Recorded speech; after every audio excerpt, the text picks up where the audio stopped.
Legal. Abram em Hebreus, livro de Hebreus, capítulo 6, verso 12.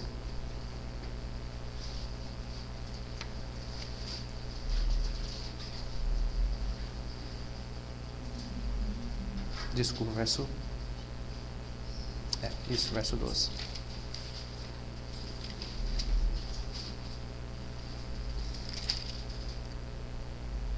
Alguém poderia ler, por favor? Para que não vos torneis indolentes, mas imitadores daqueles que pela fé e pela longanimidade herdam as promessas. Legal. A expressão que aqui para a gente é importante hoje no texto é quando ele fala imitadores daquele que pela fé e pela longanimidade herdaram as promessas, né? A gente está falando um pouco sobre fé desde sábado passado, a gente vai dar sequência.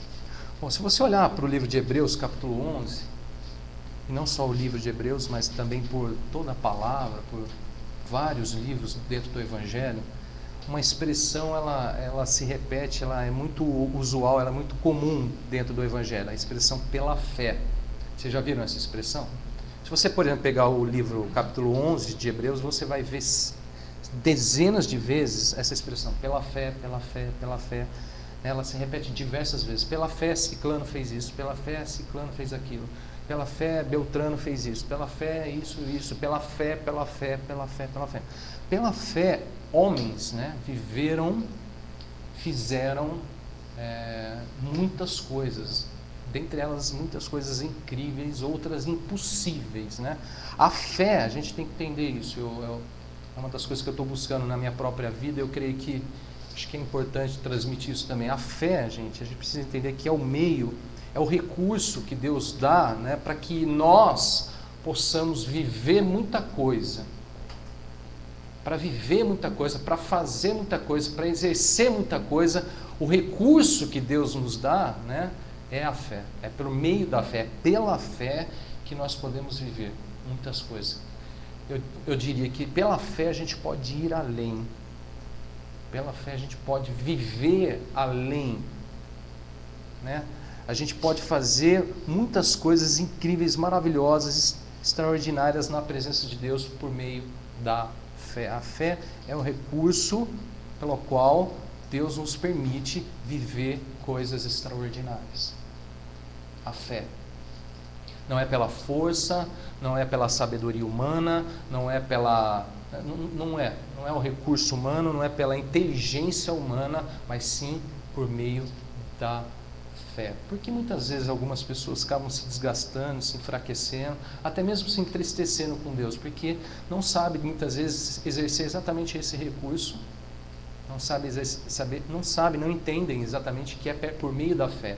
Tentam às vezes com a sua própria força, tentam com a força do braço, a força do homem, se apoiam em homens e acabam se frustrando.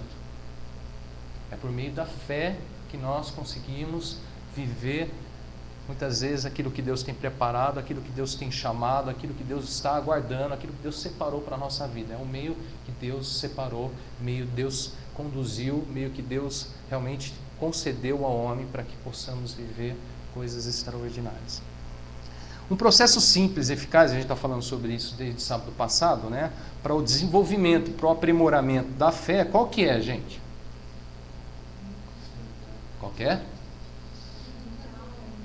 Imitar, exatamente, a fé daqueles que, pela fé, obtiveram um bom testemunho diante de Deus. O texto que nós lemos aí, né, diz: para que não vos torneis indolentes, mas imitadores daqueles que pela fé e pela longanimidade herdaram as promessas. Então a chamada qual que é, gente? Exatamente. Sejamos então, né, tornamos então o que? Imitadores dos que viveram pela fé, dos que fizeram pela fé, exerceram, agiram pela fé, né, e viveram de maneira extraordinária, né? Hoje a gente vai ver então o testemunho de duas pessoas, de dois homens de Deus. A gente vai ver o testemunho de Davi e de Moisés, e nesse processo simples, né, mas eficaz de imitá-los, né, a gente vai tentar olhar para o testemunho deles, para a vida deles e tentar aprender um pouco com a fé desses homens na prática. Pois é, a melhor maneira de você entender muitas vezes as questões espirituais é você vendo exemplos. Às vezes as definições elas são boas, mas elas não ajudam muito. Agora, quando você olha na expressão e quando você olha na prática, aí aquilo, parece que a nossa ficha cai, parece que realmente o entendimento se esclarece e a gente fala, agora eu estou entendendo. Né? Sábado passado a gente pôde ver, por exemplo, José, né? José que passou por vários momentos na vida dele muito difíceis, né? De a família vendendo, tal, mas ele ali permanecendo na fé em Deus, permanecendo sempre na presença de Deus, tal. Então a gente é muito mais fácil, né? Hoje a gente vai dar uma olhada para Davi. Davi, meu amigo Christian vai estar falando, depois eu vou falar sobre Moisés. Christian.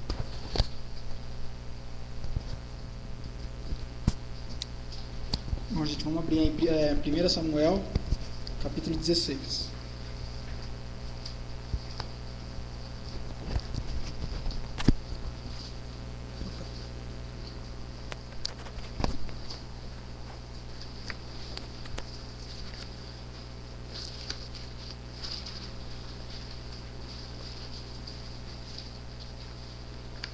Show?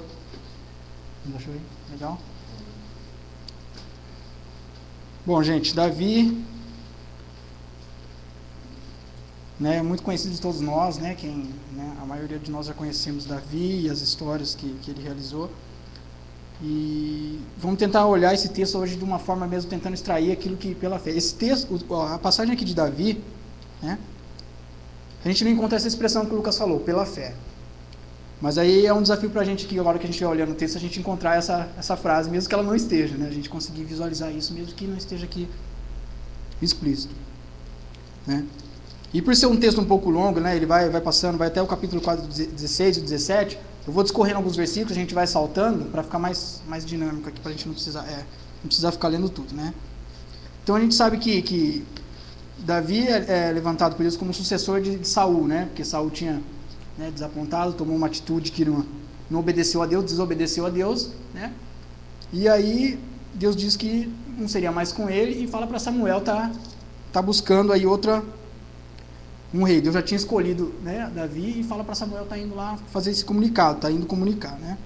Então vamos ler aí o versículo 7, ó, do capítulo 16, 7. Porém o Senhor disse a Samuel, né? Não atentes para a sua aparência, nem para a sua altura, porque o rejeitei. Porque o Senhor não vê como vê o homem vê o exterior, porém o Senhor o coração. Né? Esse versículo está falando que, na verdade, Samuel chegou lá, né, até eles, a família lá de Jessé, do pai de Davi, e Samuel vê um dos seus irmãos, e veio, o cara era forte e tal, né, viu que ele era, e falou, é esse, né? E aí o Senhor disse para Samuel, falou, não atentes para a sua aparência, não atentes para a sua aparência. O Senhor vê o coração. Né? Fala que, porém, o Senhor vê o coração. Né? E aí a gente vê que o Senhor não está nem um pouco preocupado com aquilo que nós aparentamos, né, de fato, com nada exterior na nossa vida. Né? Nós vemos que o importante para o Senhor era o coração, o que ele estava buscando era um coração. Né? Um tipo de coração que a gente vai discorrer para a gente dar uma olhada. Né? A gente pula lá para o versículo 12. Né? Vai dizer, então, mandou chamá-lo e fê-lo entrar. Né? Davi não estava lá na hora que eles estavam na casa, foi passando de irmão em irmão de Davi, e o Senhor dizia, não é esse, não é esse, não é esse, não é esse. Né? Até que, acabou seus filhos, né? Cadê? Tem mais algum? Tal? Ele falou, Davi está no campo, ele é o pastor das ovelhas lá, tal, é ele que está cuidando. E aí Samuel fala, não vou sair daqui enquanto vocês não trouxerem ele, tragam ele. Né? Então a gente vai para o versículo 12. Ó. Então mandou chamá-lo e fê-lo entrar. Era ele ruivo, de belos olhos, de boa aparência. Disse o Senhor, levanta-te e unge-o, pois este é ele. Tomou Samuel o chifre do azeite e o ungiu no meio dos seus irmãos. E daquele dia em diante, o Espírito do Senhor se apossou de Davi. Então Samuel se levantou e foi para Ramá. Aí a gente vê que, né, Deus confirmando, né, que era ele o escolhido e ungindo ele, né. Fala que o Espírito do Senhor se apossou dele, né? Tomou conta aí dele. Aqui o que acontece? Saul também estava num outro momento lá, que ele estava confuso, sendo atormentado por um espírito, né? E aí ele roga para que chamassem né? decorrido da desobediência dele, ele estava todo confuso, né, e tal. E aí ele pede para que tragam alguém que tocasse harpa, né, para poder tranquilizar, para acalmar e para poder entreter ele lá. Ele era o rei, né? Então ele tinha essa autoridade para mandar trazer quem ele precisasse, né? E aí no versículo 17 a gente vê assim, ó: disse Saul aos seus servos: buscai-me, pois, um homem que saiba tocar bem, e trazei-mo. Aí no 18, ó: então respondeu um dos moços e disse: conheço um filho de Jessé, o belemita, que sabe tocar e é forte e valente, homem de guerra, sisudo em palavras e de boa aparência, e o Senhor é com ele. Aqui a gente já vê algumas características de Davi aqui, né? Já começa a ver um olhar aí de alguém que já conhecia ele, que tinha ouvido falar dele, né? Sabia, ó, fala que ele não só sabia tocar, Saul pede alguém que soubesse tocar, mas Davi já tinha algumas qualidades já a mais, ó. Era forte, era valente, era homem de guerra, né? Davi era pastor de ovelhas, gente. E esse cara está chamando ele de homem de guerra. Isso aqui é antes dele dizer, né? Ele ainda não se tornou rei, não veio a ter nada, né? A gente vê que ele era pastor de ovelha. E já era visto como um homem de guerra, né? Forte e valente, né? E no contexto, assim, só trazendo um pouco para o nosso contexto que nós vivemos hoje, a gente vive um contexto de batalha, né? A gente está numa luta, né? Se a gente quer ver se a gente está numa guerra ou não, é só a gente perguntar se a gente tem luta. Você tem tido luta na sua vida? Né? Você tem alguns inimigos? Você tem um inimigo ou alguns inimigos na sua vida? Né? Baseado nisso, a gente já vê se a gente, independente se a gente se comporte como um guerreiro ou não, né? Da parte do Senhor, né? Como um guerreiro ou não, a gente está inserido num contexto de batalha, né? Num contexto de luta, né? De batalha. E aí Davi vai até lá Saul e tal, né? E fala que quando ele tocava a harpa, o espírito, né, parava de atormentar Saul lá e deixava ele em paz, né? Então aí vamos discorrendo aí no 17, ó, capítulo 17 agora, né? Que vai falar aí do desafio de Golias nos filisteus, né? O primeiro versículo fala assim, ó, que ajuntaram os filisteus as suas tropas para a guerra e congregaram-se em Socó, que está em Judá. E acamparam-se entre Socó e Azeca e Efraim. Enfim, se ajuntaram os filisteus, né, em suas tropas, né? E foram afrontar o povo de Israel, né? Foram para desafiar, né? Para desafiar para a batalha, para tentar destruir o povo de Israel, né? E no versículo 4 a gente vê aí, ó: então saiu do arraial dos filisteus um homem guerreiro, cujo nome era Golias, de Gate, da altura de 6 côvados e 1 palmo, né? O cara tinha 3 metros, saiu para desafiar, né? E fala lá, em outros versículos vai falar que ele saiu do meio da tropa e ele desafia alguém que fosse valente, né, o suficiente do povo de Israel. Fala que eles não queriam batalhar em filas contra Israel, como era de costume. Mas ele sai do meio, né, e desafia, né, quem se levantaria do meio do povo de Israel para poder enfrentar ele, né? Isso tudo a gente, né, conhece bem. Ó. Ele diz no versículo 9, ó, se ele puder pelejar comigo e me ferir, seremos vossos servos. Porém, se eu o vencer e o ferir, então serei os nossos servos e nos servireis. Disse mais o filisteu: hoje afronto as tropas de Israel. Dai-me um homem para que ambos pelejemos. Fala que ouvindo Saul e todos de Israel, ouvindo essas palavras, espantaram-se e temeram muito. Ou seja, foram tomados de temor, né? O cara com 3 metros de altura sai lá, desafia o povo de Israel, né? E desafiar o povo de Israel, né? Na verdade, que é o povo escolhido de Deus, é nada mais do que desafiar o Senhor, né? Mas independente que Saul aqui rei, né? E todo o povo de Israel se espantaram. Realmente a batalha era difícil, o cara colocava medo, né? E aí, o que acontece? Os irmãos de Davi são recrutados lá para a guerra, tal, eles se apresentam e vão para a guerra, né? Todos começam a se apresentar para essa batalha, né? E vão para a guerra. Aí o pai de Davi diz para ele, ó, vai lá buscar notícia dos seus irmãos que estão na guerra já há 40 dias, o filisteu está indo afrontar eles, né? Há 40 dias está indo lá de manhã e à tarde. A palavra fala que ele ia de manhã à tarde afrontar o povo de Israel, né? E aí o pai de Davi pede para que ele vá lá e traga notícia dos irmãos dele. Fala, ó, vai lá e quero ver se eles estão passando bem, traz uma prova de que eles estão bem, né? E aí Davi vai, né? Fala que ele se levanta pela madrugada, ele vai, e aí no versículo 22, ó, é quando ele vai estar chegando lá. Fala aqui, ó, ele deixou o que ele trouxe, né? Trouxeram aos cuidados da guarda, o que ele trouxeram aos cuidados da guarda da bagagem, correu à batalha, e chegando perguntou aos seus irmãos se estavam bem. Estando Davi ainda a falar com eles, eis que vinha subindo do exército dos filisteus o duelista, cujo nome era Golias, o filisteu de Gate. E falou as mesmas coisas que antes falara. E Davi o ouviu. Ou seja, estava acontecendo novamente, ele foi lá para a batalha, eles já estavam lá no campo de batalha, e daí Davi foi lá junto lá para ver os irmãos deles, para conversar com os irmãos dele, né?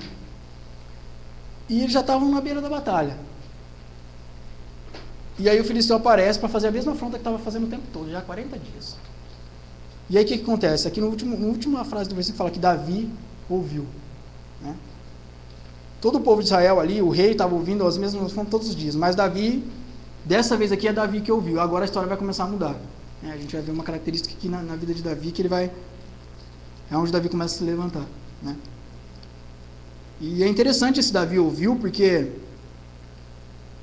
mostra que ele não estava passivo ali. Quando ele ouve, né, ele vai até o pessoal e ouve. No versículo 24 a gente vê, ó, todos os israelitas, vendo aquele homem, fugiam de diante dele e temiam grandemente. Ou seja, o temor era geral, né? Tinha muito medo, pavor, medo, né? Que é muito que a gente vê nos nossos dias, gente. O medo, ontem a gente chorava aqui ainda, né? O Lucas lembrou de colocar o medo, né? E insegurança, todo esse tipo de coisa. A gente está tomado por isso, assim, o tempo todo, né? É tudo, é seguro de tudo, tem que fazer tudo, é um medo mesmo que toma, né, a nossa alma. É o inimigo né, usando das coisas que ele mesmo sabe que ia acontecer, que estavam profetizadas no mundo, das catástrofes, de tudo, para poder afrontar mais ainda, aumentar o medo do nosso coração, deixar a gente em desespero, né? E aqui fala que fugiam diante dele e temiam grandemente. Existia um grande temor aqui, né? No 26 a gente vê assim, ó. Então falou Davi aos homens que estavam consigo, dizendo: que farão aquele homem que ferir a este filisteu, tirar as afrontas de sobre Israel? Quem é, pois, esse incircunciso para afrontar os exércitos de Deus vivo? Bom, Davi, pastor de ovelhas, aqui já começa a dar, né? A gente já começa a ver sinais aqui da coragem dele, né? Da afronta, que ele não suportou essa afronta. Fala que Davi ouviu. Quando ele ouve, ele reage diferente, né? Ele não está mais passivo como todo o povo de Israel. Ele já ouve, né? E ele vai lá e se coloca, ó, é o exército de Deus vivo. Ele já conhece, né? Ele sabe que é o exército de Deus vivo. Ele fala: por que vocês estão temendo, né? Por que né? Quem que é esse filisteu, né? Quem que é esse cara? Ele não está vendo a grandeza do cara, ele está vendo o Deus dele vivo, né? Ele sabe a quem ele está servindo, ele sabe o tamanho do Deus dele. Ele tá, quem que é esse cara, né? O olhar dele era diferente para ver. Se alguém quiser falar alguma coisa, pode falar, viu, gente? Estou meio vou indo assim, porque... Estou meio... Fazendo uma analogia no que você está falando dos gigantes, né? Muitas vezes nós nos deparamos com muitos gigantes na nossa vida. Pode ser emprego, pode ser família, pode ser muitas coisas. Aí dá para fazer um paralelo com o que ele fala ali, né? O que esse gigante falando contra Deus vivo, né? Dos nossos problemas, né? O que esse problema está tentando me afrontar diante de Deus vivo, esse Deus que eu sirvo? Acho que esse é um belo ensinamento da fé que ele tinha no Deus dele. O mais comum é o que os outros israelitas faziam, né? Vendo aquele homem, fugiam diante dele. Muita gente O mais comum é você tentar fugir do... Fugir. Tanto é que aqui é todos contra um, né? Davi foi o único. Ele estava lá 40 dias, imagina 40 dias o cara lá, né? O texto diz que ele chegou a zombar, né? Zombava, né? Deve ter falado palavras terríveis e tal, e o povo lá atormentado, né? Fugindo do medo mesmo, apavorados. O povo falou, é o fim, né? O exército dos filisteus era maior também que o de Israel, né? E já ainda mais parece um gigante no meio, desafiando. Estavam apavorados. Né? A gente vê no versículo 28, ó, no finalzinho, fala assim, ó, que Davi, né, ele vai... Aí os irmãos dele falam: pô, o que você veio fazer aqui, cara? Né? Você veio aqui, o que você está falando? O que você veio fazer aqui, ó? Acenderam-se a ira deles contra Davi, ó, e disse: por que desceste aqui? E a quem deixaste aquelas poucas ovelhas no deserto? Bom, conheço a tua presunção, ó, e a tua maldade. Desceste apenas para ver a peleja. Os caras apontam o dedo para Davi, irmãos dele, conheciam e viviam com ele, mas Eles viam, né? Olha como eles olhavam para Davi diferente. O Senhor via algo diferente em Davi, no coração de Davi, né? Eles aí, sendo irmãos, representando aí, talvez, né, um olhar do mundo, tinha um olhar de que já sabem, eles conseguiam ver maldade em Davi, né? Que muitas vezes o mundo consegue ver nas nossas vidas, né? Consegue ter aquela afronta, aquela perseguição, a gente vê nesse sentido, né? E fala que eles desceste, fala assim, ó, você veio aqui só para ver a briga, cara. Você veio aqui só para ver o circo pegar fogo, né? Você veio aqui só para ver aqui a gente apanhar. E eu estava pensando, refletindo nesse versículo, veio apenas para ver a peleja. E é interessante, porque mesmo hoje no meio do nosso povo, né, dos cristãos e tal, a gente vê gigantes se levantando para afrontar, né, o exército do Deus vivo, né, no contexto que a gente está hoje, e muitos estão passivos, como nesse sentido que os irmãos dele apontam aqui, né. Fala, ó, você veio apenas para ver. Tem muitos cristãos que estão sentados apenas para ver, apenas para assistir, né, o circo pegar fogo. Né, ele não batalha nem em oração, né, ele já está desgastado, né. Interessante é que assim, né, são tempos diferentes, mas o contexto é o mesmo. Né? A igreja de Cristo acaba sendo confrontada a todo instante e nem sempre está disposta a levantar para a peleja. Né? É verdade. E muitos são acomodados nesse sentido mesmo, de vai apenas para ver, né, vai, senta e fica, eu estou passivo, né. Estou passivo. Ele não sente parte daquilo, né? Ele acha que ele está inserido quando convém a ele. Mas quando não convém, quando é necessário exercitar a fé dele, quando é necessário ele se comportar como um guerreiro, como aquele que tem consciência de quem está atrás dele, que é o Deus vivo, né? É o Todo-Poderoso. Aí ele fala, não, peraí, né? Eu vim apenas para ver. Mas graças a Deus não era o caso de Davi. Vamos continuar. Amém. Em nome de Jesus, né? Aí Davi fala assim, ó, que fiz eu agora? Fiz somente uma pergunta. Aí fala que outra pessoa desviou-se para ele, tornou-lhe a responder e tal, tudo, né, o que queria acontecer. No 31 diz, ó, ouvidas as palavras que Davi falaram, anunciaram a Saul que mandou chamá-lo. Né? Saul manda chamar Davi, Saul, o rei, fala assim, não, chama lá o Davi que eu quero falar com ele. Né? Aí Davi disse a Saul, não desfaleça o coração de ninguém por causa dele. 2 pontos. Ele se coloca como defensor, como aquele que está disposto a pagar o preço para falar assim, opa, peraí, o povo de Israel, do exército de Deus vivo, está sendo desfalecendo. Ó, fala que lá no versículo 11 tinha falado que eles estavam espantados e temeram. Fala que eles fugiam do gigante, temiam grandemente.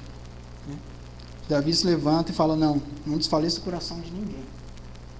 É interessante essa consciência que ele tem, né, de que aquele gigante está trazendo sofrimento ao coração de muitos, né, esse desfalecimento, né, esse padecer. Ele não tem consciência disso, é impressionante. E aí ele fala, ó, né, não desfaleça o coração de ninguém por causa dele. 2 pontos. Teu servo irá e pelejará contra o filisteu. Aí ele se coloca, né, ou seja, ele não fica desespero tentando tampar o sol com a peneira, não fique preocupado, vai dar tudo certo, né, com incredulidade. Ele se coloca como resposta. Ele se coloca como resposta. Aí a gente vê que realmente os irmãos dele estavam completamente errados. Ele não foi para ver a peleja, ele estava disposto a lutar. Acho que as armas e pensamento da arma que tinha na mão não fica diferente. Acho que os irmãos dele, tanto o rei Saul quanto o exército de Israel, confiavam na espada, né? Dele. Já devem confiar no Deus dele. É interessante porque os irmãos estavam entre aqueles tantos que estavam fugindo, né? E aí se apresenta ali alguém que está interessado em resolver a questão da presença de Deus, né? A força do Senhor e tal. E eles veem aquilo com maus olhos. Parece que Então, a incredulidade deles era tão grande, e o medo, o desespero, o sentimento era tão... Era um olhar humano. Tão humano, que ao se apresentar aquele que ouve e vê aquilo tudo com outros olhos, que vê toda aquela questão toda bem diferente do que eles estavam vendo, eles estranham. Eles olham, e atacam, né? Você tá fazendo, eu sei o que você está fazendo aqui, viu? Você veio zombar de nós, você veio ser maldoso, né? Ainda aponta o dedo ainda, né? Chama de presunçoso. Ó. Conheça a tua presunção e a tua maldade. Maldade. Agora, olha só. O mais impressionante disso, irmão. Se fosse desconhecido, eu acho que eu até falava, né? Não me conhece, não sabe nem quem eu sou. Mas, irmão, Como a gente olha viu como semana que... passada de José, né? Eu digo isso mesmo. Acho interessante aqui porque, mas quantas vezes os cristãos fazem isso? Quando você não está com fé, ou você faz isso, alguém chega e fala, não, mas você já orou, você não sei o que, você está sendo ingênuo. A questão aqui é ótica.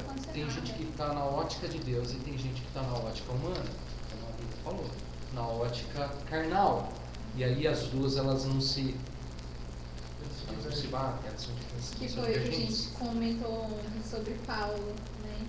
Quando Deus tira a visão dele física, né? Que Deus tirou a visão dele física para que ele enxergasse com outros olhos. Visualmente, exatamente, né? porque a Janina lembrou bem, o texto quando Paulo se converte, a conversão de Paulo, quando Deus se apresenta para Paulo lá, o texto diz que Paulo perde a visão física, né? Tanto que aqueles que estão com ele têm que guiá-lo e tudo mais e tal. Mas quando ele vai lá para casa, né, está lá aguardando em Damasco, né, e está ali, Paulo começa a orar, então diz que Paulo estava orando e viu Ananias chegar na casa e tocar na mão dele e curar os olhos dele. Então olha só, ele perdeu uma visão física, mas ganhou uma visão espiritual. Ele ganha uma outra visão.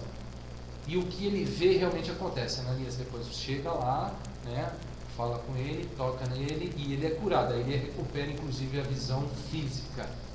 Mas a lição que existe é que a partir desse momento existe a visão de Deus na vida dele e através da vida dele. E isso que está se divergindo na igreja. Porque todo mundo é aquela coisa, o espírito milita contra a carne. E muita gente está está escolhendo a carne e deixando de lado o espírito. E por isso que existe essa divergência. Mas eu tiraria esse negócio da igreja, mas eu colocaria isso no indivíduo, viu? No cristão. Né? Há pessoas que vivem pela fé e pessoas que não vivem pela fé. Há cristãos que vivem pela fé e cristãos que não vivem pela fé. Por que a gente cita a fé nessa história toda? E essa questão da visão, ela está muito relacionada à fé. Vocês lembram da definição de fé? Em Hebreus? Convicção de fatos que não se veem. Pela fé eu consigo ver coisas que os meus olhos não veem. A gente vê aqui, nesse testemunho de Davi, exatamente isso. Pela fé, gente que vê coisas, pela fé, gente que não vê coisas. Pessoas que não têm fé não conseguem ver. Pessoas que têm fé conseguem ver.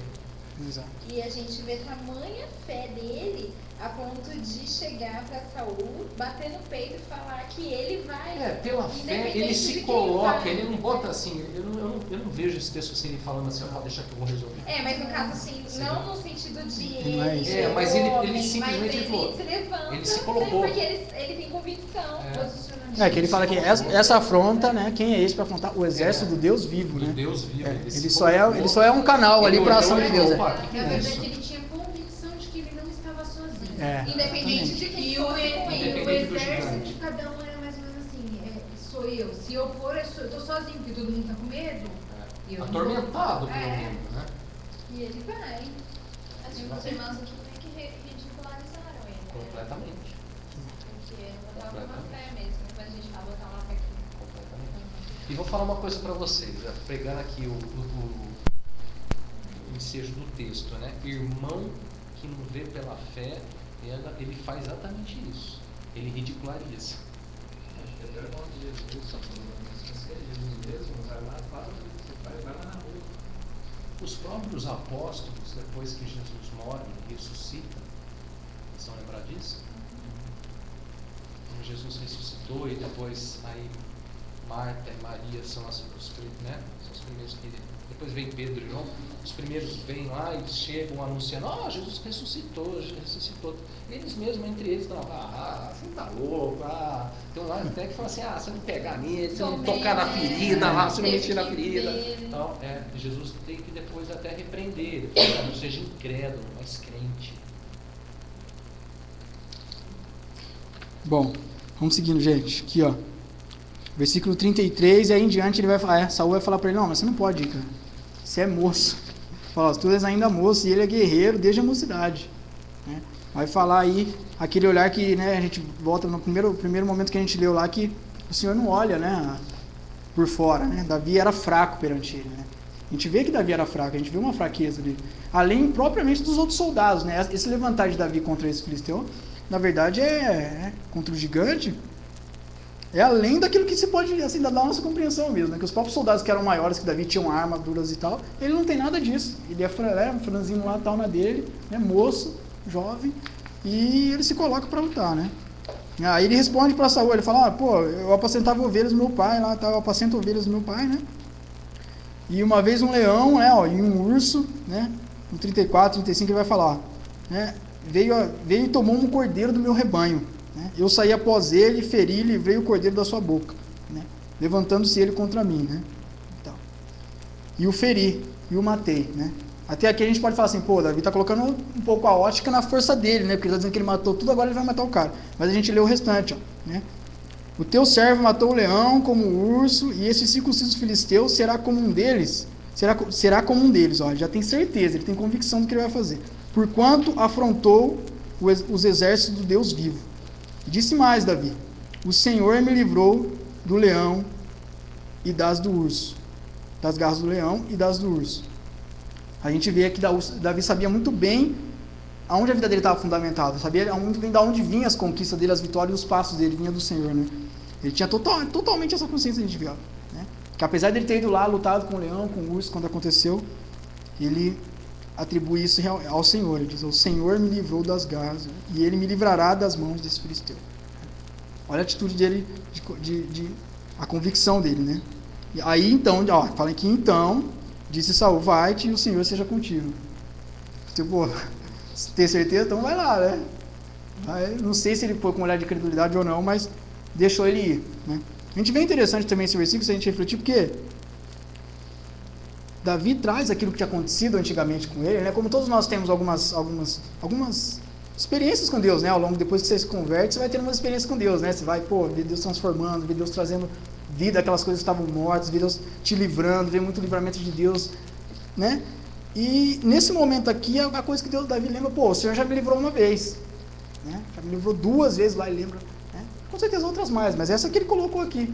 Aí ele fala, não, aí vai me livrar dessa aí também, né? E a gente às vezes olha ao contrário, às vezes a gente, né, vê a situação, já se atemoriza, já fica em desespero, já fala, nossa, não vai dar e tal, né? Às vezes a situação é maior, como aqui o desafio era maior, né, para Davi, né? Mas aqueles fatos que o Senhor já tinha se revelado para ele, tinha sido, né, a mão forte dele, o Senhor tinha o livrado, trazia coragem e confiança dele para ele, né, para ele encarar esse desafio que agora estava diante dele, né, para ele pelo menos...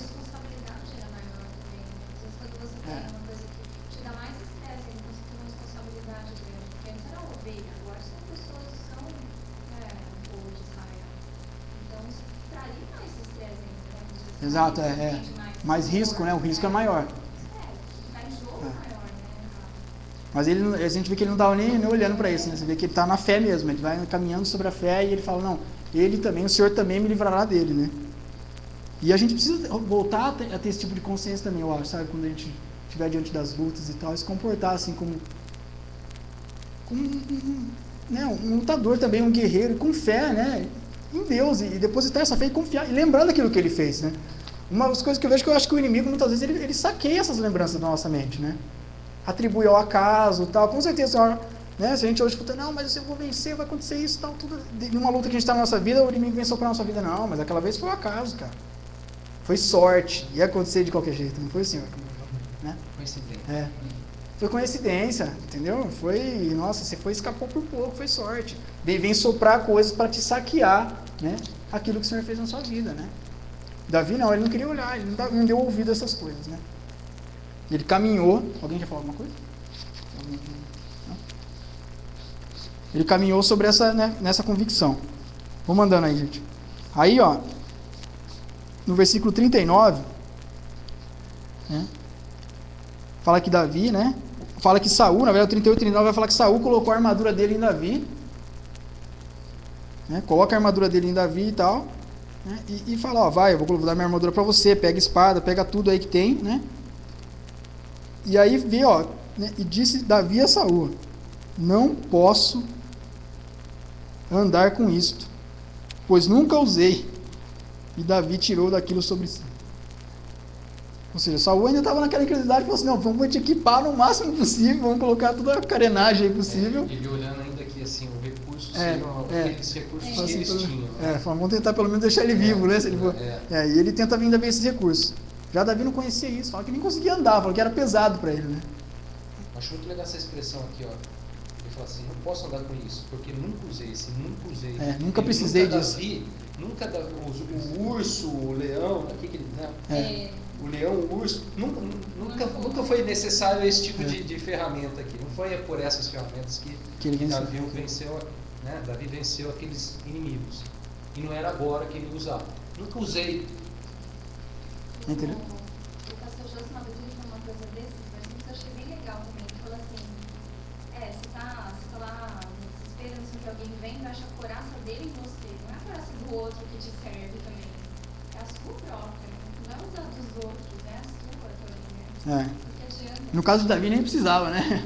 Aqui a gente vê, ó, no versículo 40, fala assim, ó, tomou o seu cajado na mão, o cajado dele mesmo, escolheu para si 5 pedras no ribeiro e pôs no alforje, né, do pastor que trazia a saber no surrão.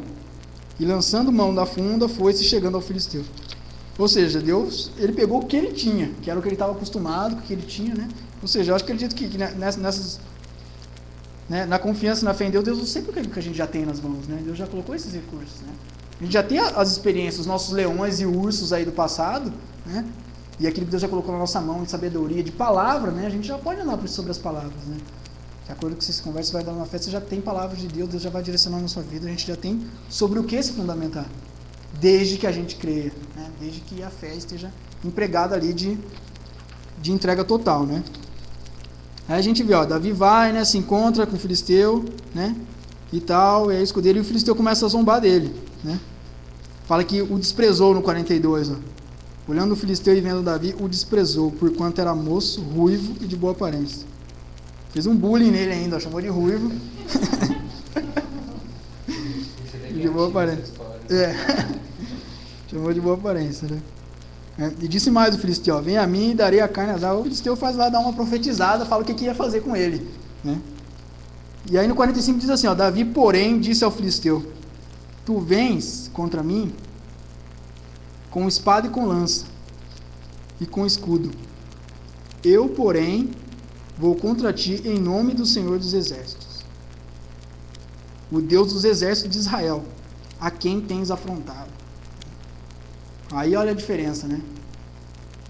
Davi tinha consciência que o cara vinha com armas, mas diz, ó, eu vou, né? Porém, vou contra ti em nome do Senhor dos Exércitos, né? O Deus dos exércitos de Israel, a quem tens afrontado.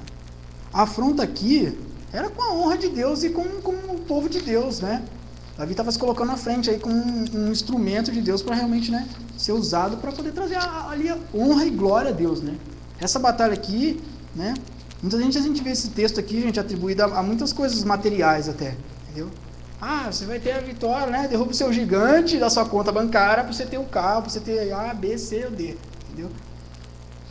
E várias coisas assim, terrenas, passageiras. Mas aqui, o texto empregado, Davi vai com uma coragem total, porque ele conhece Deus, né? E ele diz, ó, essas afrontas têm sido contra o Deus dos exércitos. Ele fala, quem está atrás de mim, né? Então a gente se coloca nessas batalhas, né, que glorificam o Senhor, né? Essas aqui eu acho que Deus... Eu acho não, né? Pelo texto a gente tem certeza que Deus honra, né, essa fé, né? E aí, vamos lá, o 46 ele diz, ó, hoje mesmo, aí é Davi já dizendo, o cara profetizou que ia fazer não sei o que lá com a carne dele, ó.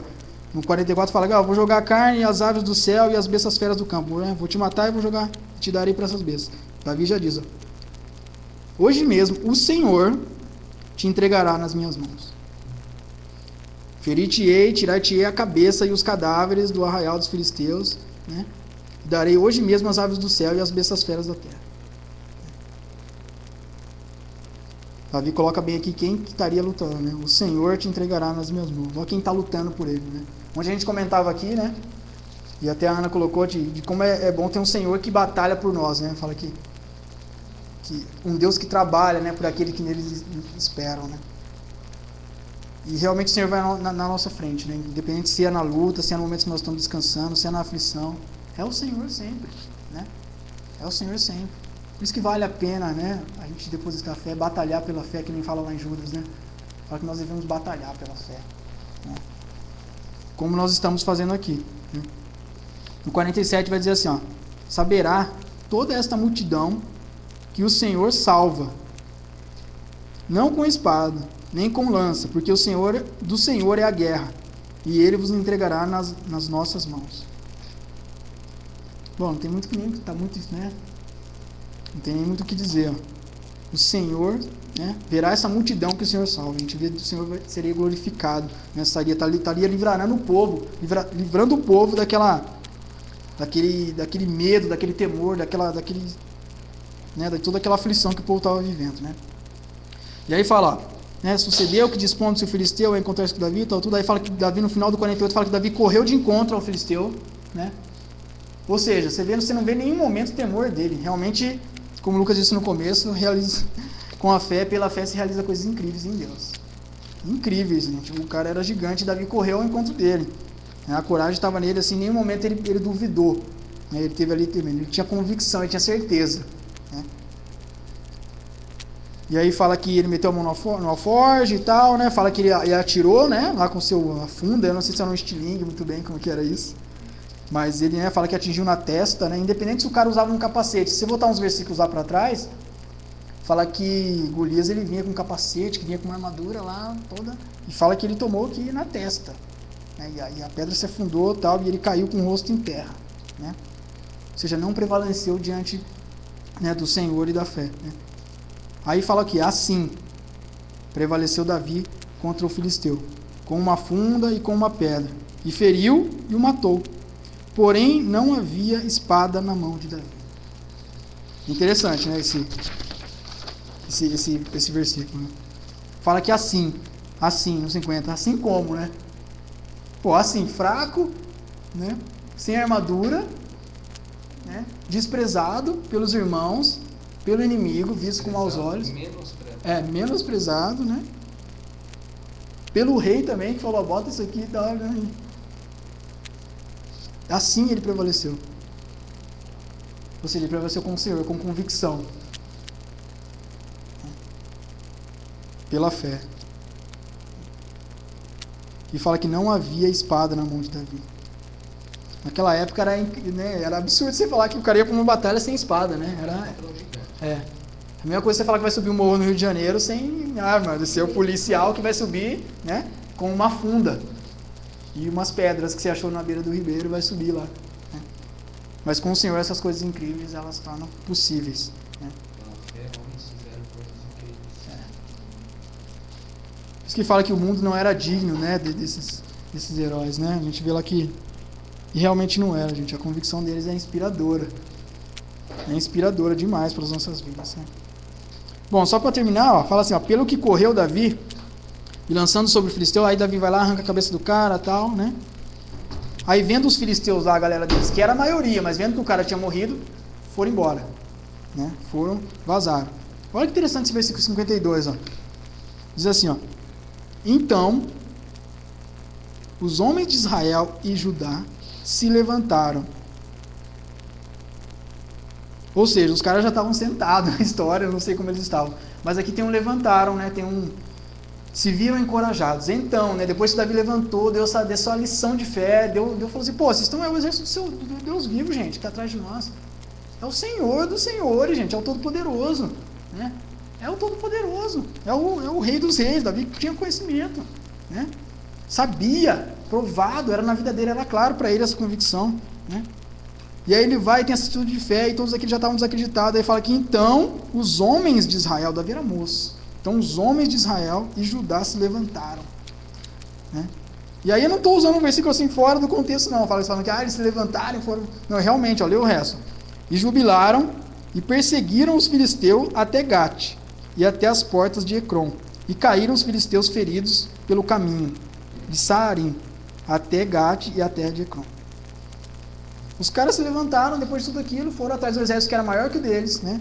Você quer ter uma noção? Lá não precisa voltar lá, eu deixei anotado aqui, ó. 1 Samuel 13:5 fala qual que eram as características desse exército dos filisteus, que era bem maior, né? Fala, ó, que nos dá a dimensão da grandeza numérica desse povo. Fala, e os filisteus se ajuntaram para pelejar contra Israel. 30.000 carros e 6.000 cavaleiros.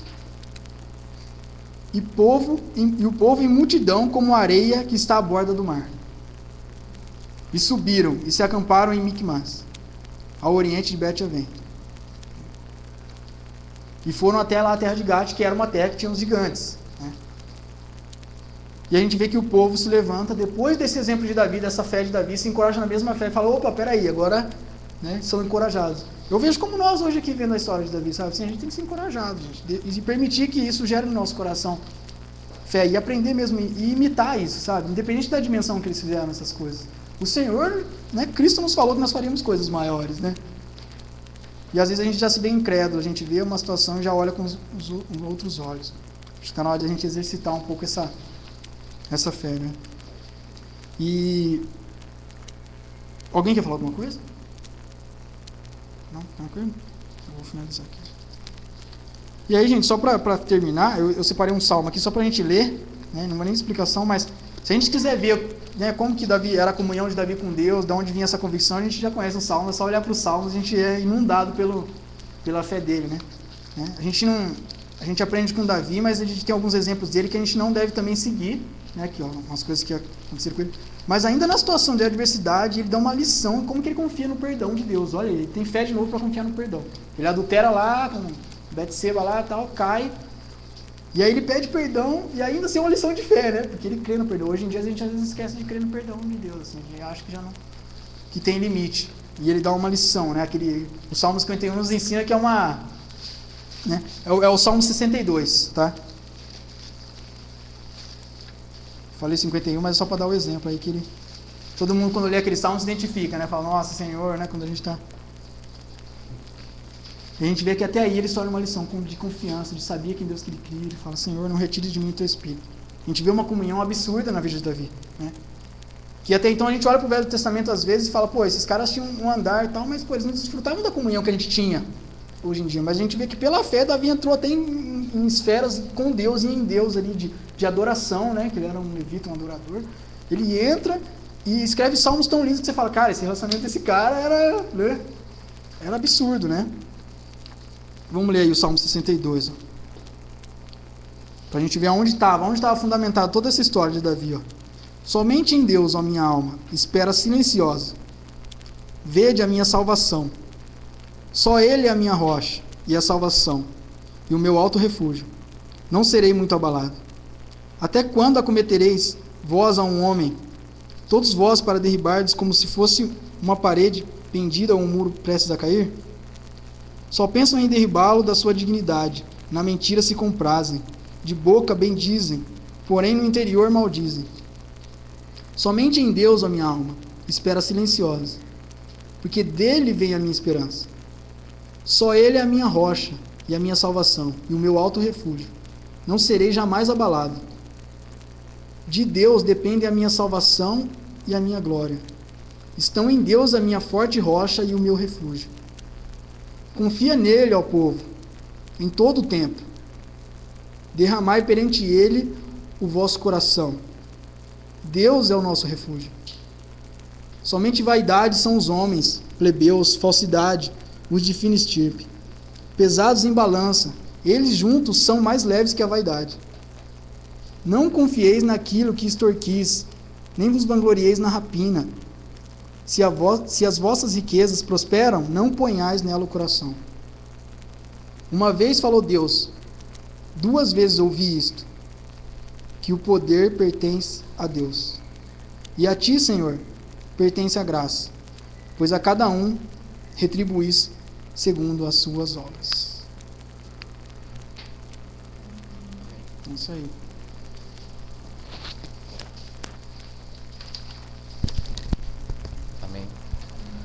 Quer comentar alguma coisa?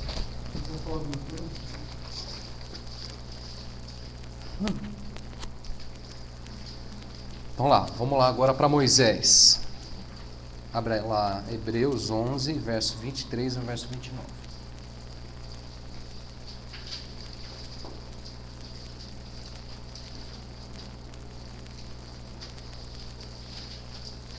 Mas antes de falar de Moisés, eu acho que todo mundo tem que aprender a combater os seus gigantes. Acho que é uma experiência assim, não tem como fugir disso. Você vai viver pela fé, se você vai viver com Deus, uma hora ou outra, mais cedo ou mais tarde, você vai ter que aprender pela fé, olhar para os seus gigantes e no braço do Senhor, na força do Senhor, saber encarar, saber derrubá-los, né? Interessante. As armas que ele usa, né? Umas pedrinhas, uma fundinha, um cajado de pastor, não são armas para você de guerra, né? Que na verdade assim também é uma ilustração da dimensão, né? Da diferença falando Da pelos fraqueza nossos dele. olhos, né? Mas assim mostrando que a grandeza de Deus, né? Que foi Deus ali.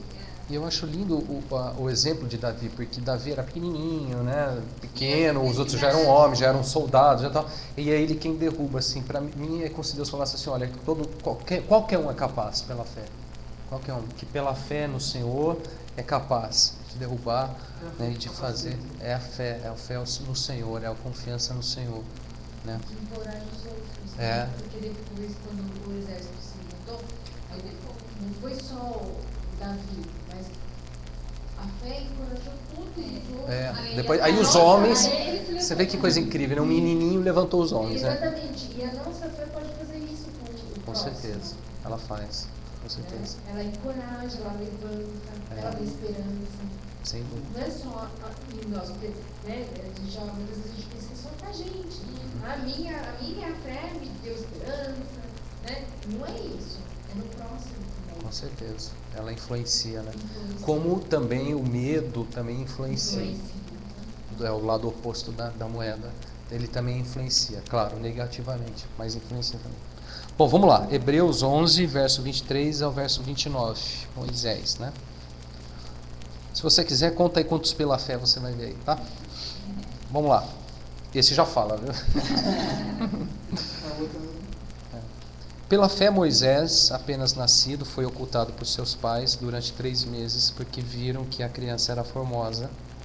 Também não ficaram amedrontados pelo decreto do rei. Pela fé, Moisés, quando já homem feito, recusou ser chamado filho da filha de Faraó, preferindo ser maltratado junto com o povo de Deus ao usufruir dos prazeres transitórios do pecado, porquanto considerou o opróbrio de Cristo por maiores riquezas do que os tesouros do Egito, porque contemplava o galardão. Pela fé, ele abandonou o Egito, não ficando amedrontado com a cólera do rei, antes permaneceu firme como quem vê aquele que é invisível. Pela fé, celebrou a Páscoa e o derramamento do sangue para que o exterminador não tocasse nos primogênitos dos israelitas. Pela fé, atravessaram o Mar Vermelho como por terra seca, tentando os egípcios, foram tragados de todo. Pela fé, né? A expressão aqui, você viu aí, repete pelo menos 6 vezes, né? Só nesse trechinho. Realmente a fé é o elemento que faz com que a gente viva como Davi viveu, como José viveu, como Moisés viveu. Vamos dar uma olhada na fé de Moisés. Primeiro momento aqui que eu acho interessante, verso 24. Alguém lê para mim, por favor. Verso 24, da fé de Moisés.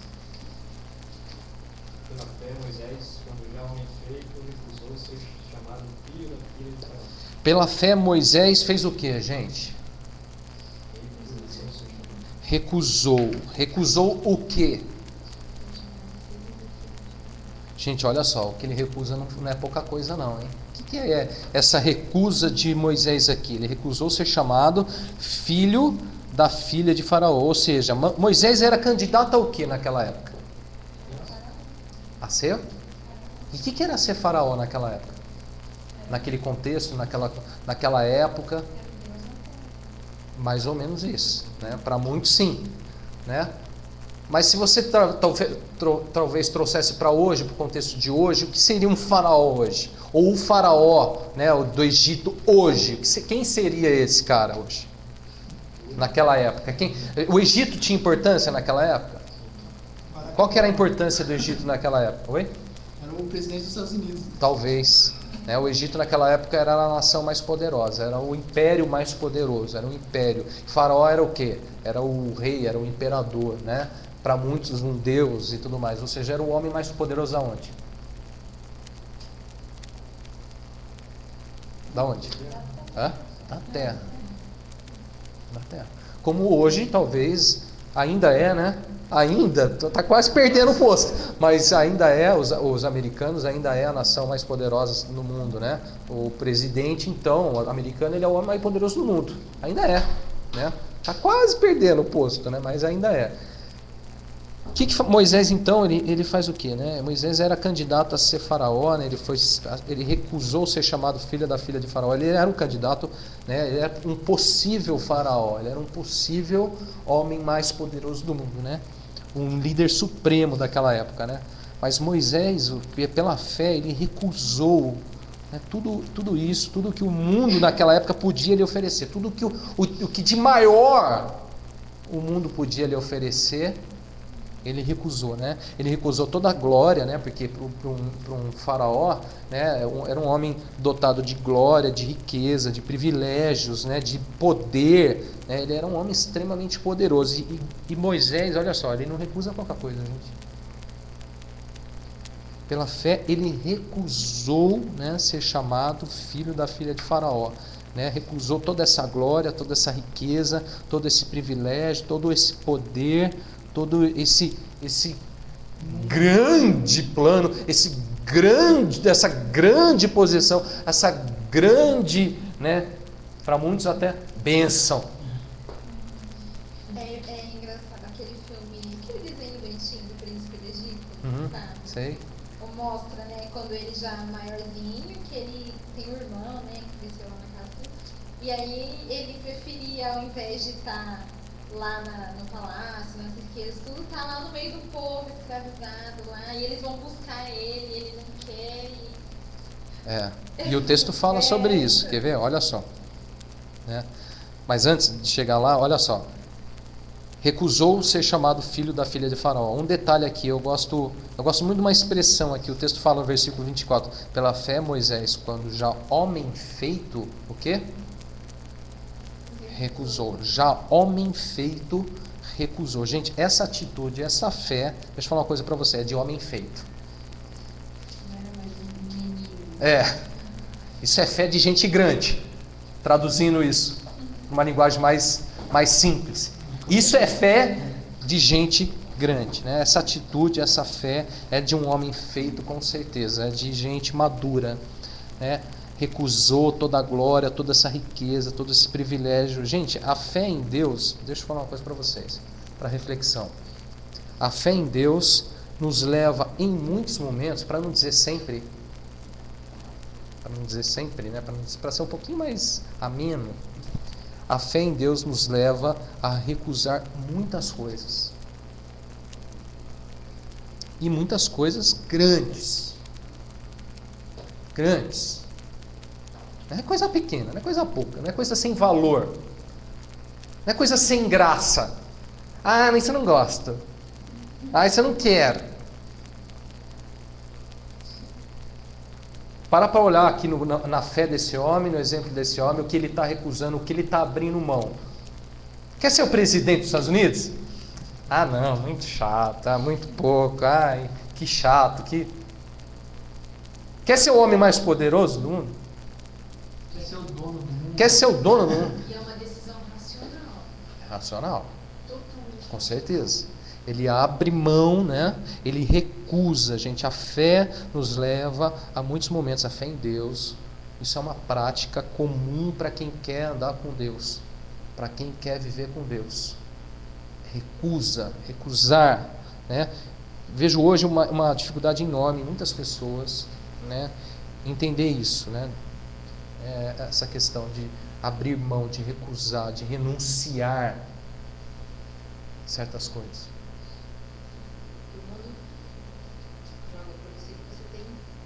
coisas você tiver, você tem mais destaque, mais tudo, né? Mais tudo. Mas eu gosto muito da expressão que você usou. O mundo. O mundo, sim. O mundo realmente. O mundo oferece muita coisa, o mundo ele apresenta muita coisa, ele te entrega muita coisa. Cobra, te dá, te oferece, te... Cobra que você queira. Também. Que você tenha, que você viva em função dessas coisas, de que você vive aprisionado nessas coisas, que os seus olhos se apeguem a essas coisas, que o seu coração se apegue a essas coisas. Como você diz, aprisionado, gera também uma distração e mudança de foco. Gera, para não ser muito pesado, gera morte. Para não ser muito pesado, para não falar do inferno, para não falar de outras coisinhas. Aqui Moisés viu que não era oferecido do trabalho. Com certeza. Você vê, gente, então deixa eu dizer uma coisa para você. Esse processo de recusar, de abrir mão, de renúncia é fundamental em uma vida com Deus. Esse processo faz parte, é fundamental. Não tem, eu diria que não tem, eu afirmo isso. Não é possível viver uma vida de fé com Deus, de viver uma vida na presença de Deus, viver com Deus sem saber e sem entender e viver esse processo de, pela fé, renunciar a certas coisas, abrir mão de certas coisas. E eu vou dizer para você, em muitos momentos, coisas valiosas, não é pouca coisa não, não é qualquer coisinha não. É interessante, Lucas, porque assim, Moisés não era bobo, ele sabia tudo que estava sendo oferecido. Não era. Né? E lá claro, não era um retardado, né? Não era. E no versículo 27 fala, né? Antes permaneceu firme como quem vê aquele que é invisível. Uhum. Então ele sabia que o que Deus tinha reservado para ele não era nada. Né? Perfeito. Até pegando o seu gancho, eu vou fazer uma pergunta. Por que será que Moisés então recusa tudo isso? Hã? Pergunta, por que ele recusa toda essa glória? Por que gente recusamos? Por que há renúncia? Por que há essa recusa? Por quê? Veja só, na vida de Moisés, vamos dar uma olhada. Verso 25, alguém lê para mim. A gente vai correr o texto aí. Verso 25. Preferindo ser maltratado junto com o povo de Deus, ao usufruir prazeres transitórios do pecado. Olha que interessante, gente. Vai pegando as expressões, tá? A primeira é, pela fé, Moisés o quê? Recusou. A segunda é a seguinte, ó. Pela fé, né? Foi pela fé que ele fez isso. Verso 25 diz, ele preferindo ser maltratado junto com o povo de Deus a usufruir dos prazeres transitórios do pecado. Pela fé, Moisés o quê? Aqui? Preferiu. E agora olha só o que ele preferiu. Olha o que ele preferiu. Repara só na fé e o que ele preferiu. Presta atenção. Preferências, escolhas. Olha as escolhas, gente. Olha as escolhas. Fé está sempre relacionada à decisão, à atitude, à escolha, à renúncia. Sempre está relacionada a essas coisas. Olha o que esse homem preferiu. Pela fé, Moisés preferiu o quê? Ser... O quê? Não, pera lá. O que foi? Pela fé o quê, gente? Não, pera lá, tem alguma coisa errada. Como assim? Pela fé ele preferiu ser maltratado junto com quem? Quem que o povo de Deus naquela época, naquele contexto, naquele momento era o quê? Escravo de quem? Dos egípcios, certo? E Moisés recusou o quê? Ser chamado filho da filha de Faraó e preferiu ser o quê? Maltratado junto com quem? Com o povo de Deus a usufruir dos prazeres transitórios do pecado. Gente, olha só. Moisés preferiu ser maltratado junto com o povo de Deus. Preferiu ser maltratado. Eu preferi ser maltratado junto com o povo de Deus a usufruir os prazeres transitórios do pecado.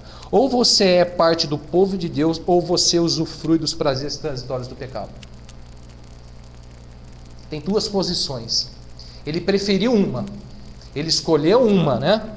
Tudo, gente, aqui, e a fé, e tudo na vida, né? Não é só em relação nada à fé, não. Mas a vida nossa, tudo está relacionado à escolha.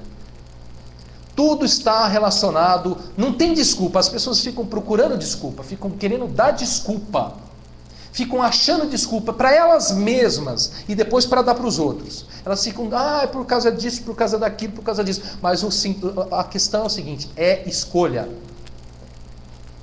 É escolha, é preferência. Eu prefiro isso e eu prefiro aquilo. Eu escolhi isso, eu escolhi aquilo. No dia, aquele dia que se a gente estiver diante de Deus, não vai ter desculpa, gente. Que desculpa você vai dar? Pensa numa desculpa para dar diante de Deus. Pensa se tem desculpa para dar diante de Deus. Alguém conhece seu coração e conhece seus pensamentos. Pensa. É escolha. Agora, pela fé, esse homem preferiu ser maltratado junto com o povo de Deus do que ficar usufruindo dos prazeres transitórios do pecado. Eu gosto dessa expressão, prazer transitório. O que é prazer transitório? É prazer, mas é prazer que passa, né? Rapidinho, passa. Tudo envolve escolha. Aqueles que preferem viver uma vida de qualquer modo, sem se preocupar com as consequências, com Deus, com nada, com ninguém. E aqueles que preferem negar muitas coisas, renunciar muitas coisas por aquilo que Deus tem preparado para eles. Isto é escolha, isto é preferência. Eu prefiro. Moisés recusou tudo, gente, que o mundo podia oferecer. O que de maior, né? Não vou nem chamar de melhor, porque eu acho que a expressão melhor não é muito adequada, mas o que de maior, o de mais volumoso o mundo podia oferecer, ele recusou, né? Por quê? Porque dentro daquela história toda tinha prazeres transitórios do pecado. O pecado estava lá junto naquele pacote. Pode ter certeza que tudo que o mundo oferece, junto vem o quê? Vem pecado. Dentro do pacote do mundo sempre tem pecado. Sempre tem pecado. Quer falar de dinheiro, por exemplo? Quer falar de dinheiro, por exemplo? Aqueles que amam o dinheiro amam um ídolo. Estão aprisionados a um ídolo chamado dinheiro. No Velho Testamento, chamado de Mamon. Quer falar de sexo, por exemplo? Bom, vocês entenderam, né? Tudo que o mundo pode oferecer, pode ter certeza, dentro do pacote vem junto um prazer transitório do ponto, expressão, 2 pontos, o que você quiser de usar de grafia. Pecado. Moisés recusou tudo isso, recusou o pecado, porque preferiu ser maltratado junto com o povo de Deus. Ele preferiu estar junto com o povo de Deus. Ele preferiu ser povo de Deus. Ele preferiu estar junto com o povo de Deus. Olhando para essa fé de Moisés até aqui, até esse momento, quais têm sido as nossas preferências? Será que a gente prefere ser chamado povo de Deus? Será que a gente está preferindo ser povo de Deus? Ou será que a gente prefere ser religioso? Mas é bem diferente, né? Ser religioso e ser povo de Deus. Povo de Deus é uma coisa, ser religioso é outra. Você pode ser religioso, até se chamar de povo de Deus, mas não ser exatamente povo de Deus. Olhando ainda para esse momento da fé de Moisés, o quanto que nossa fé tem levado a gente a renunciar. Será que a gente está realmente disposto a renunciar a alguma coisa? Será que a gente prefere renunciar? Será que a gente realmente recusa algumas coisas? E, gente, eu não estou falando de coisa ruim. Não estou falando de coisa ruim. Não é coisa ruim. Não é coisa ruim, não. Ser chamado de filho da filha de Faraó, pode ter certeza, não era nada ruim naquela época. Mas será que a gente está disposto? Será que a gente está... Será que a fé realmente em Deus, será que os nossos olhos estão abertos realmente? Agora, olha só, né? O texto continua. Ele falou assim, o texto que ele preferiu ser maltratado, né? Agora, olha só, o porquê ainda continua, viu? Por que ele recusou tudo? Por que ele preferiu? Verso 26, leem para mim. Porquanto considerou o opróbrio de Cristo por maiores riquezas do que os tesouros do Egito, porque contemplava o galardão. Por que, gente? Tinha uma visão maior. A visão dele A era visão outra. dele era outra, estava totalmente desligada das coisas do mundo, que o mundo oferecia para ele. E eu gosto muito de uma expressão aqui. Verso 26 diz, porquanto, olha só, mas antes ele fala assim, porquanto o quê? Considerou, olha, pela fé Moisés recusou, pela fé Moisés preferiu, pela fé Moisés o quê? Considerou. A Vivian tinha falado que era uma decisão racional, com certeza, porque aparece aqui no texto o quê? Ele o quê? Ele considerando. E teve aquele momento que ele falou assim, você acha que Moisés, gente, vocês acham que Moisés era louco? O que acontece? Não é que ele é louco, ele preferiu. Ele considerou. E olha o que ele considerou. Ele considerou o opróbrio de Cristo. Você sabe, você entende o que é essa expressão opróbrio? Vou explicar. Opróbrio de Cristo por maiores riquezas do que os tesouros. Olha o que ele está recusando aí, gente. O que ele está recusando? O que ele está recusando?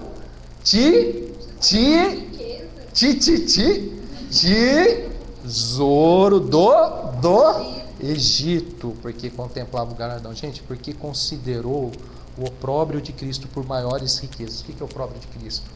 Essa expressão opróbrio significa vergonha. Naquela época, o povo de Deus era o quê? Era escravo do Egito. E os escravos eram considerados o quê? Malditos.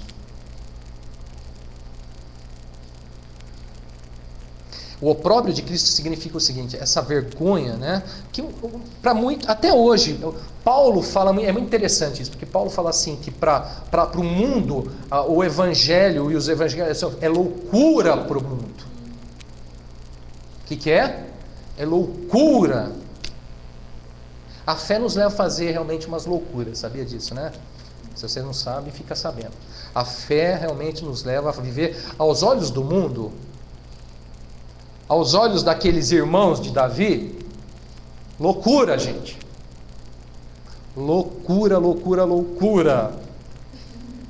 Loucura, gente, porque ele considerou aquela vergonha de ser chamado de escravo, de povo de Deus, de maldito. Ele considerou aquela vergonha, que é bem assim, o diabo vai lançar isso com uma certa vergonha, né? Ele ataca muito nessa área. Por que muitas vezes as pessoas não recusam? Porque ela mexe com o ego delas. Mexe com o orgulho delas. Mas eu, hein?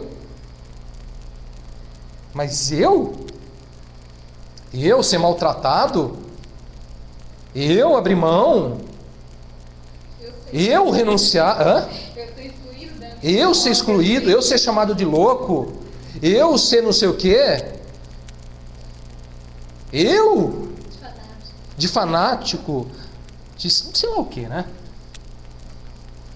Mas olha só, a fé de Moisés ela é tremenda, a experiência da fé, do testemunho de Moisés, porque Moisés ele considerou que essa vergonha são maiores riquezas, são riquezas maiores do que os tesouros do Egito, do que aquilo que tudo que o mundo oferecia. Ele estava olhando e falou assim, não, sabe uma coisa, isso aqui ainda é maior, ser povo de Deus é maior. Porque olha só, aí a expressão, né, chave, porque ele contemplava o quê? O galardão. Eu posso dizer que essa é a prática dessa passagem, Lucas? Não leis não comeis para vós outros tesouros sobre a terra, onde a traça e a ferrugem corroem, e onde os ladrões escapam e roubam. Mas juntai para vós outros tesouros no céu, Com certeza. onde a traça e a ferrugem corroem. Com certeza. Essa é a prática. Com certeza.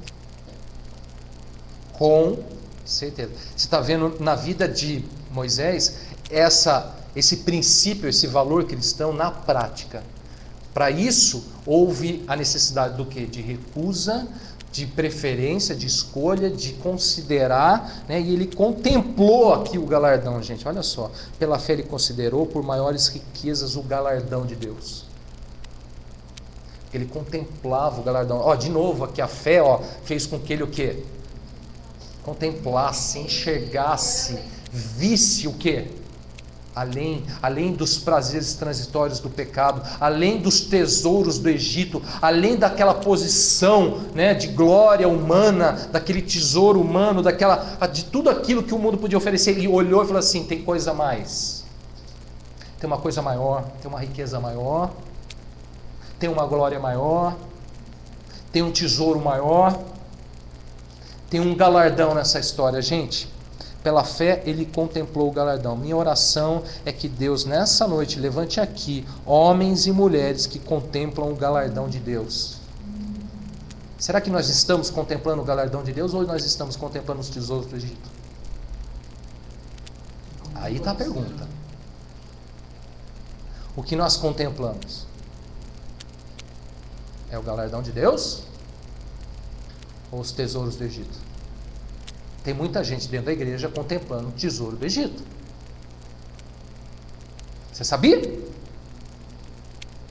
Tem muita gente dentro da igreja contemplando tesouros do Egito.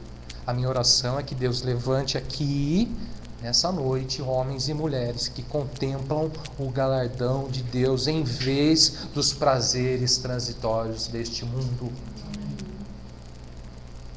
Que Deus levante aqui nessa noite, pelo poder dele, pessoas que contemplam o galardão em vez de pessoas que estão de olho nos prazeres deste mundo. E que sejam capazes de, pela fé, fazerem o que Moisés fez. Ele fez isso, gente. Essa é uma ação, é uma atitude. Gente, cristão que não age não é cristão. A fé nos leva a agir, a mover-se, a tomar uma decisão, a posicionar-se diante de Deus. Diante de Deus. A história aqui, gente, é diante de Deus. Porque ele contemplou um galardão, ele contemplou ser parte do povo de Deus. Gente, é de Deus essa história. E eu estou falando aqui, e olha só, meu sangue não vai estar mais sobre a vida de ninguém. Porque é diante de Deus a história. Que Deus levante novamente. Que saudade que eu tenho, que saudade que eu tenho. Eu tive ainda uma experiência, há muito tempo atrás, que era mais comum os cristãos que contemplavam galardão. Que saudade que tem. Que falta que faz. Gente que está contemplando um tesouro nos céus. Que falta que faz. E que ruim que é saber gente que tem conhecimento de Deus, experiência com Deus, mas os seus olhos estão de novo cheios de escamas, olhando coisa desse mundo, coisa que perece. A palavra diz que a traça e a ferrugem corrói. Corrói, gente. Deixa eu falar uma coisa para vocês. Vai no shopping hoje, compra a roupa mais linda, mais cara, mais bonita que tiver. Dá um ano, bota ela na prateleira, dá um ano, nem usa. Bota ela lá para você ver o que acontece. Tira, depois de um ano você vai ver o que é aquilo. Como mudou. Pega um carro, gente, zero. Pega um Honda, zero. Honda hoje é o carro do momento, né? Pega um Honda, zerinho, bala, lindo, maravilhoso, anda, e bota ele depois no mesmo lugar, um ano depois, dá uma olhada, tira uma foto. Se você não percebeu ainda, corrói. Gente, pela fé, Moisés contemplou o galardão de Deus. Pela fé, Moisés recusou tudo que o mundo podia oferecer de maior, porque ele olhou e falou assim: não, tem coisa melhor. O tesouro mais precioso. E mais, hein, gente? Vamos lá, verso 27. Não acabou. Pela fé. Verso 27. Alguém lê para mim? Pela fé, ele abandonou o Egito, não ficando amedrontado com a cólera do rei. Antes, permaneceu firme como quem vê aquele que é invisível. Pela fé, gente, o que ele fez? Abandonou o Egito. Abandonou o Egito. Gente, pela fé, vou falar uma coisa para você. Nós vamos ter que aprender a abandonar algumas coisas. É preciso aprender a abandonar algumas coisas. Você sabia disso? Pela fé, Moisés abandonou o Egito. E aí uma expressão muito interessante, não ficando amedrontado. O que é ficar amedrontado? Com medo, né? Aqui aparece a questão medo de novo, né? Do lado da Davi aparece também. Pela fé em Deus, muitos têm abandonado o Egito, viu? Deixa eu falar uma coisa para vocês. Muito, né? Símbolo, o que é o Egito aqui, gente? Símbolo do que o mundo pode oferecer, né? Todas as suas ilusões, seus prazeres, toda a sua glória que o mundo oferece. É como o Satanás ofereceu para Jesus. Lembra na tentação de Jesus? A primeira coisa que Satanás oferece para ele, ele fala: você está vendo esses reinos aqui, toda essa glória, tudo está na minha mão. Você não quer também? Se prostrado me adorares, eu vou te dar. E ele continua fazendo a mesma coisa. Ele continua cegando muita gente da mesma maneira. Ele leva lá no alto para os caras dar uma olhadinha só. Dá uma olhadinha, toda essa glória, todo esse reino, tudo isso aí, ó. Vocês não querem, não? Tem que tomar muito cuidado, viu, gente? Aí, no caso aqui, então, esse abandonou o Egito é no caso de que ele não queria saber do que tinha ali. Não é o abandonar ele de preferiu sair, físico, assim, de ir embora. Chegou a ser físico, né? Mas aqui nesse contexto ele está falando do abandonar. Esse abandonar dele acontece antes, porque na verdade quando ele sai do Egito, ele sai porque eles descobrem lá que ele matou um egípcio. Esse abandonar dele acontece antes dele sair fisicamente do Egito, porque ele está lá, em vez de ficar lá nos palácios, ele ficava lá no meio do povo de Deus. Ele ficava lá, no meio dos escravos e tal, falando. Aí quando ele vê um egípcio maltratando um israelita, ele vai lá e defende ele, acaba matando, né, esconde ele na areia e tal. Aí quando ele foge do Egito, né, ele foge porque o rei fala que ia matar. Aí ele sai. Então esse abandonar, você vê ele já lá no meio do povo. Tal. É interessante, você vê, por exemplo, Ló, um outro exemplo. Ló, vocês lembram quem é Ló? Sobrinho de Abraão. E Abraão vira para Ló, em certo momento, e fala assim: nossos pastores estão brigando, não vai dar para ficar junto, tá? Escolhe aí, tem terra sobrando, dá uma olhadinha aí, vê para onde você vai. Se você for para a direita, eu vou para a esquerda. Se você for para a esquerda, eu vou para a direita. Aí Ló pega, escolhe, vai lá, parar lá. Sabe que lugar que ele escolheu? Lá nas campinas de Sodoma e Gomorra. Aí a coisa anda, a vida dele anda, quando ele vê o negócio está apertando lá, tal, Deus vem, apresenta para Abraão, fala assim: vai cair fogo, enxofre, vai queimar tudo, né? Vou arrebentar. Aí Deus manda 2 anjos, vão lá até Sodoma. Quando os anjos chegam em Sodoma, sabe onde Ló estava? Sabe onde Ló estava? Do lado de fora da cidade, do lado de fora dos muros da cidade. Diz que ele estava lá do lado de fora. Já apareceu. Quando ele vê, na hora ele identifica. Por quê, gente? Diz, os anjos, Deus falou assim: desci porque o clamor de Sodoma e Gomorra tem subido aos meus ouvidos. Sabe qual que era o clamor? De um homem, de um justo chamado Ló, que estava lá, já não aguentava mais aquela situação, né? Diz que Sodoma era um lugar realmente de sodomita, né? Que a expressão ela continua até hoje. De pecado, de coisa terrível que não agradava a Deus, trouxe juízo diante dele, e ele não suportou aquilo, a ponto de ele ficar fora. Gente, a fé nos leva a abandonar muitas coisas, né? E aqui outro detalhe muito importante, gente, olha só, o detalhe aqui é Pela fé, ele não fica com medo do resultado das suas ações, né? Diz o texto que ele fala assim, não ficando amedrontado. Eis uma questão aqui, gente, que leva a muitos não tomarem uma posição diante de Deus e da vida, né? O medo trava, gente, o medo atormenta, né? Como foi com os israelitas lá, Davi, o medo, 40 dias sendo zombado, um cara lá só, e os caras lá atormentados e paralisados, não faziam nada. O medo trava, o medo, né, se deixar, o medo toma posse, né? O medo toma conta, ele atormenta. 1 João capítulo 4, verso 18 diz, ora, o medo produz o quê? Tormento, e o tormento paralisa muita gente. Só a fé, gente, a fé é o recurso, que só pela fé em Deus conseguimos transpor esse grande gigante, esse grande obstáculo chamado medo. Medo de se posicionar na vida, medo de tomar decisões, medo de renunciar a certas coisas, medo de abandonar certas coisas, medo de preferir outras coisas, mesmo sendo chamado de vergonha, de seja lá o que for.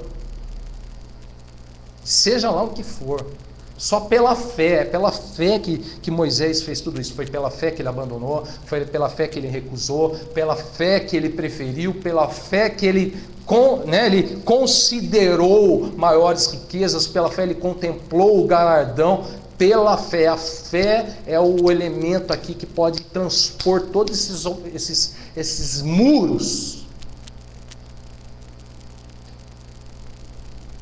Quer um detalhe interessante nessa história? Repara só. Nessa matéria aqui, essa questão do medo aqui na vida de Moisés, com certeza ele teve uma influência muito grande da família dele. A família dele com certeza influenciou muito forte ele nessa posição aqui, né, de não ter medo, né, da decisão que ele tomou, de ele não ficar amedrontado, de permanecer firme. O texto diz que ele permaneceu firme como aquele que vê quem é invisível. Sabe por que a família dele tem muita influência? Repara no verso 23. Alguém lê o verso 23 para mim. Pela fé, Moisés, apenas nascido, foi ocultado por seus pais durante 3 meses, porque viram que a criança era formosa. Também não ficaram amedrontados pelo decreto do rei. Olha o que acontece com a família de Moisés quando Moisés nasce. Vocês lembram? O faraó, naquela época, o povo estava se multiplicando, os israelitas já eram maiores que os egípcios. E aí ele astutamente fala assim, vamos matar tudo que é criança masculina que nasce dos egípcios, dos israelenses. Vamos matar. E aí a mãe de Moisés, quando nasce Moisés, o que ela fala? Diz que ela ocultou, né, Moisés por 3 meses, porque viram que a criança era formosa e tal. E não ficaram o quê? Pela fé em Deus, eles não ficaram com medo, amedrontados de serem mortos pelo faraó. Eles simplesmente guardaram Moisés. Falaram, não, vamos guardar Moisés e tal. Você vê que há uma influência familiar nessa história. A fé, ela é dentro do ambiente familiar, ela é o testemunho, né, gente? Testemunho de casa, de família, da igreja, dos irmãos na igreja. Tudo isso acrescenta. Com certeza Moisés, ele teve, né? Quem criou Moisés? Ele foi, né, colocado num cestinho, foi lá no rio, tal. Aí quando a filha do faraó achou ele, a irmã dele entrou na história, falou, você quer que eu chame uma mulher lá para cuidar disso, tal, que não sei o que, tal. A própria mãe de Moisés é quem cuida de Moisés. E ainda foi paga por isso. Olha que maravilha, Deus faz umas coisas extraordinárias. Só Deus. Não é? Pagou, olha que a fé dela, onde a fé dela levou ela, né? Levou ela a cuidar do seu filho sem mais medo, sem medo nenhum, e ainda sendo paga por isso, ainda foi paga. Desonrou a fé. Com certeza. Pela fé, gente, né? Ele abandonou, ele recusou, ele considerou, ele preferiu, gente. Agora, para finalizar, né? Verso 28, verso 29, alguém lê para mim. Pela fé celebrou a Páscoa e o derramamento do sangue, para que o exterminador não tocasse nos primogênitos dos israelitas. Pela fé atravessaram o Mar Vermelho, como por terra seca. Tentando os egípcios, foram tragados de tudo. Gente, olha só, depois de recusar, depois de preferir, depois de considerar, depois de abandonar, pela fé, o que ele fez? Ele o quê? Celebrou. Repara só que depois de todo esse momento, de toda essa decisão, Deus leva ele a fazer o quê? Ele conseguiu o quê? Celebrou, o texto diz que ele celebrou a Páscoa e o derramamento do sangue para que o exterminador não tocasse nos primogênitos dos israelitas. Vocês lembram qual que era a última peste? Qual foi a última peste no Egito? A morte dos primogênitos dos egípcios. Né? Pela fé, gente, eles foram absolvidos daquele extermínio, né, do exterminador. Os primogênitos dos israelitas não foram tocados e eles celebraram a Páscoa. Pela fé, ele celebrou a salvação de Deus, a misericórdia de Deus, a graça de Deus na vida deles. Pela fé, né, a fé nos leva a desfrutar da salvação do Senhor em Cristo Jesus. A celebração na salvação de Deus, a celebração na salvação, na misericórdia e na graça de Deus.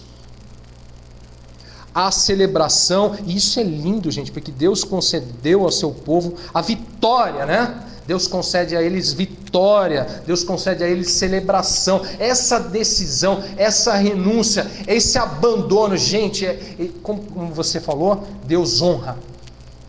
Com certeza, sempre honrou e vai continuar honrando sempre. A salvação é uma honra. A salvação de Deus, a misericórdia de Deus, a graça de Deus, a ação de Deus sobre a nossa vida, há muito que celebrar. Há muito que celebrar. Por meio de Cristo, por meio do seu sangue que foi derramado, há muito que se celebrar. Pela fé ele celebrou essa salvação, esse tirar desse extermínio. Deus está nos poupando. A salvação é um poupar de um extermínio muito grande ainda que vai vir. Com certeza. Para aqueles que preferem usufruir dos prazeres transitórios do pecado. Gente, pela fé, a vitória veio, né, de uma forma tremenda, maravilhosa. Ele celebrou, e mais, verso 29, pela fé eles atravessaram o Mar Vermelho como que por terra seca. Eu falei para vocês que pela fé homens fizeram coisas maravilhosas, coisas incríveis e muitas delas impossíveis. Me fala, fisicamente, racionalmente falando, o que é passar pelas águas sem se molhar? Como? Sem atolar. Olha que lindo. Hã? Pela fé atravessaram um mar vermelho. Alguns derrubaram gigantes, outros atravessaram um mar. Tem um mar diante de você?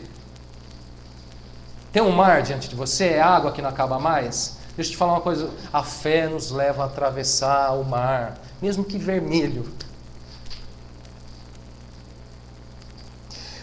Como que por terra seca. Olha só, gente. Pela fé ele atravessou, ele venceu esse grande desafio, esse grande problema. Vocês lembram do episódio, quando acontece isso? Eles estão já saindo do Egito, né? O faraó já tinha liberado eles para sair, mas aí no meio do caminho o faraó muda de... Não, opa, que loucura que eu estou fazendo. Tal, daí eles começam a perseguir os israelitas. Perseguir, mas já não para trazer de volta, mas para exterminar mesmo, para destruir, para acabar. Para matar tudo. Aí tem um momento que eles chegam ali perto do Mar Vermelho, os egípcios chegam, eles ficam encurralados. De um lado os inimigos, de outro lado o mar. Para onde que eu vou? Para que lado que eu vou? Como é que eu faço? E agora?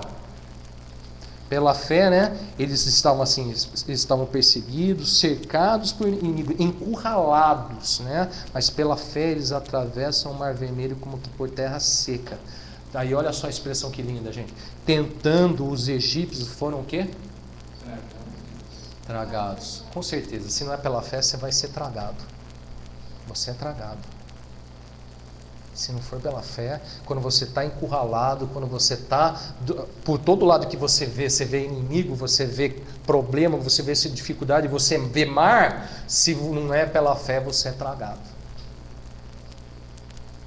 Você é tomado de medo, você é atormentado, o medo produz tormento, você fica paralisado, o inimigo fica lá zombando de você, é 1 dia, 2 dias, 3 dias, 40 dias, você fica lá zombando, você é tragado.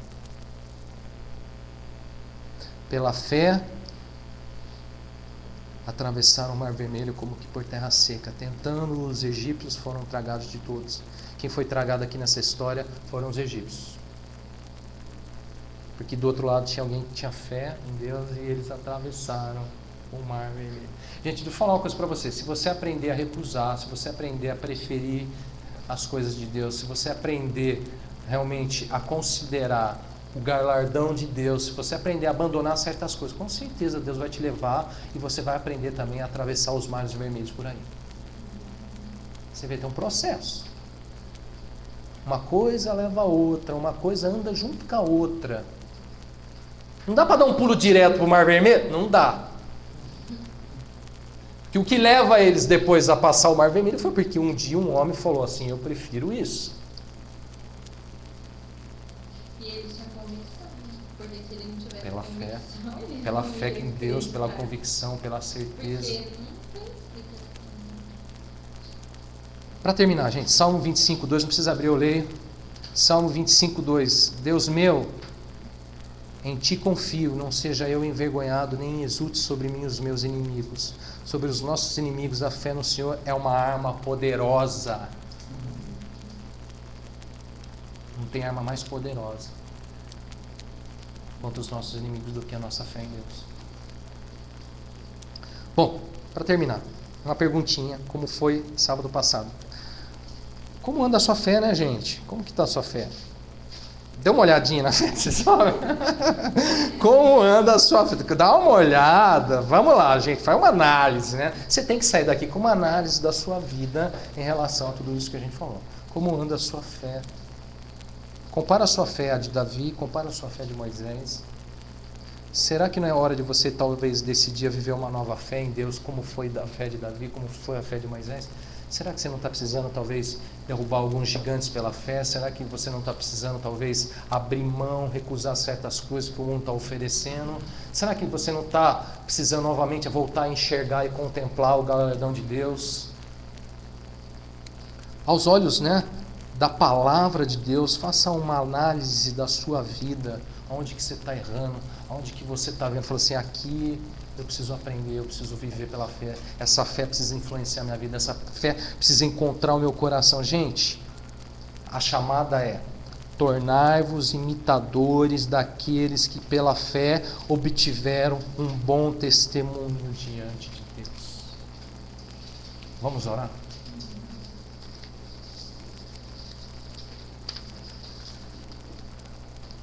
Vamos orar, depois se quiser alguém comentar alguma coisa, pode comentar.